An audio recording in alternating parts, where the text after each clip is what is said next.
New at 5:30 tonight, a historic cemetery in Jacksonville is getting a much-needed facelift. The city of Jacksonville says the Pinehurst Cemetery restoration project is almost finished right now. Yeah, it's one of 6 historic cemeteries in the area that are getting cleaned up. On your side's Troy Kless is in Moncrief tonight with more details for us.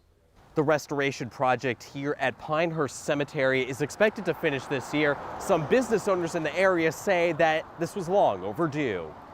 The Pinehurst Cemetery, a historic African-American cemetery with more than 1,200 graves. It looks like a ghost town, like a real scary graveyard. Cedric Turner owns the nearby Cuts, Lines, and Trims barbershop and remembers how the cemetery looked before restoration began 2 years ago. It's well deserved. It's well overdue.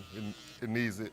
It's a great look for the community, for the street, Moncrief, just for the families that want to visit their ancestors, their loved ones they lost. The city says that work is 75% complete and will finish in April. Contractors are still in the process of cleaning markers, replacing damaged vault lids, and other tasks. Turner feels the restoration is important for those who have loved ones buried there.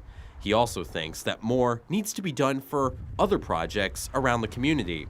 Graveyard is for one, basically the streets, the roads. You know, it's a lot of bumpy roads that could be redone and restored over here.